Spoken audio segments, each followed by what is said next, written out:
El martes pasado, 22 de noviembre, se celebró el Día de la Gratuidad Universitaria. ¿Por qué se celebra el 22 de noviembre? Bueno, tenemos a un experto, vamos a presentarlo a él vía Zoom, que nos va a contar esto. Artis Recalde, sociólogo, bienvenido. Muy buenas noches. ¿Cómo están? ¿Cómo estás, Artis? ¿Todo bien? Muy bien, bárbaro. Bueno, contanos por qué se celebra el día 22 de noviembre, el Día de la Gratuidad Universitaria. Bueno, tal cual decís, ese día sale un decreto del Poder Ejecutivo Nacional, del entonces presidente Juan Domingo Perón, que elimina los aranceles de las universidades. Sí. Previamente, el justicialismo había planteado un camino intermedio de eso, lo había discutido en el marco del plan quinquenal y en el 47 había sancionado una ley que lo que decía era que se iba a apoyar para que la universidad sea gratuita en el universo de personas que no podían pagarla. O sea, en el 47 o sea que solamente, perdón, Artis, solamente habían dicho que era para el decreto para las personas que no podían pagarlas, iba a ser gratuita. Claro, la ley del año 1947, sí, es una ley. Sí. Entonces, el marco se plantea así. En el 49 directamente hay un decreto que establece la gratuidad sin preguntar sobre el origen social de los estudiantes.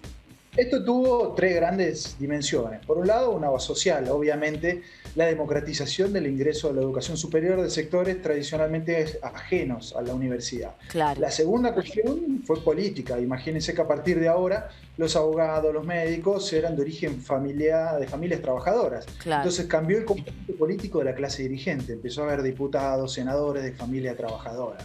Y la otra cuestión también fundamental tuvo que ver con la economía. Piensen que este era un proyecto político de pleno empleo. La Argentina venía en el marco de dos planes quinquenales desarrollando áreas de innovación fundamental. Entonces, la gratuidad universitaria masificó la formación técnica. En ese mismo contexto se crean escuelas, lo que hoy se llaman escuelas técnicas, escuelas industriales. Entonces la gratuidad también venía a capacitar masivamente a una masa que se iba a insertar en una economía de pleno empleo. Entonces política, social y económicamente la gratuidad tenía una justificación clara. Claro, espectacular. ¿Y qué consecuencias? Y después, ¿cómo siguió a lo largo de la historia? Digo, ¿esto se mantuvo? ¿Se interrumpió? ¿Cómo fue? Sí, primero la primera cuestión que uno miraba el año 50 o el año 49 y 50 había 80.000 estudiantes. 10 años después era el doble, había 160.000 estudiantes. Entonces la gratuidad lo que inicia es un proceso de masificación de la Universidad Argentina que deja de ser de élite para ser de masas. Anteriormente, ustedes tengan en cuenta que la gratuidad se había discutido, por ejemplo, en el 18. Hay un primer congreso de estudiantes universitarios, en 1918. Gabriel del Mazo presenta un proyecto de gratuidad junto con Arigós, siguiendo un modelo de Uruguay, cobrando un impuesto a aquella gente que tenía una casa y no vivía en ella. Pero eso no se implementó. En el 32 los estudiantes lo vuelven a plantear en el segundo congreso, estudiantes reformistas, y no se implementó. O sea, en el 49 se hacía realidad un planteo que venía de lejos, pero que primera vez ahí se aplica, y que en adelante, insisto, permite tener una universidad argentina masiva en cantidad de estudiantes y con un origen social de sus estudiantes muy diferente a lo que suele ocurrir en el mundo, que son universidades elitistas. Vos la pregunta tuya cambió después del 55, sí, hubo algunos hitos que sí, por ejemplo, la dictadura de Onganía hace una ley universitaria en el 67 y plantea taxativamente que va a cobrar aranceles. Incluso plantea que va a cobrar aranceles a estudiantes que desaprobaban materias. Y un concepto similar aplica a la dictadura del 76. Entonces, entre el 55 y el 76, esto estuvo en discusión.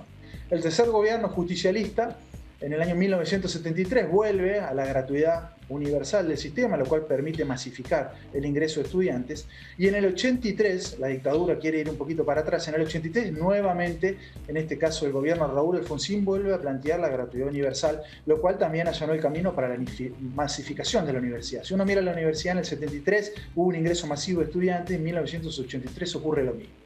Y la ley de educación superior actual vigente del 95 mantiene la idea de gratuidad, pero había introducido la posibilidad de cobrar aranceles y destinar esos recursos a becas. Pero si uno lo mira, prácticamente ninguna universidad en la Argentina lo implementó. Entonces digo, la gratuidad universitaria se evidenció claramente en la masificación de la universidad, pero también en una conciencia política y cultural. Y digo, más allá de que la ley te habilite cobrar aranceles, hoy las universidades no lo hacen. Entonces también eso fue un logro del decreto del año 1949, instalar una nueva conciencia del derecho a la educación superior.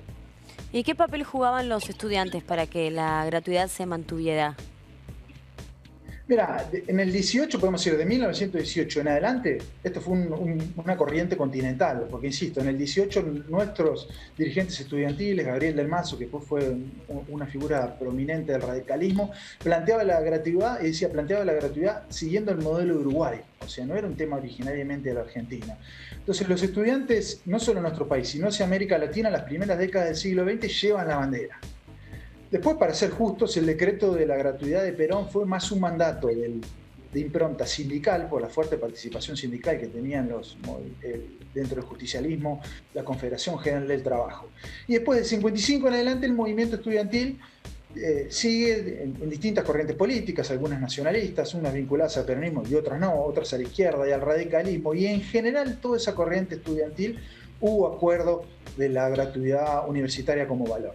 Y fue esta conciencia de los jóvenes que se pone en el marco de la discusión de la Ley de Educación Superior en el 95, porque como les comentaba, ahí aparece la posibilidad de cobrar aranceles, si bien no se cobran prácticamente en ninguna universidad de la Argentina. En ese marco hubo mucha resistencia del claustro estudiantil, o sea, a la aprobación de la ley actualmente vigente. Claro, ¿y qué pensás que se puede hacer para que más gente acceda a la universidad? Bueno, hay muchas cuestiones. En el contexto de aparición del decreto de la gratuidad universitaria era una economía de pleno empleo. Prácticamente no existía el trabajo informal, o por lo menos se había desarrollado un avance muy fuerte de la sindicalización. Entonces hoy por ahí tenemos muchas familias, muchos jóvenes de familias socialmente en situación precaria, con relaciones laborales inestables, lo cual dificulta que muchas familias, más allá de la gratuidad de la universidad, estudien, porque su problema social es mucho más estructural, digo. No solamente no estudian, sino son privados de otro montón de cosas.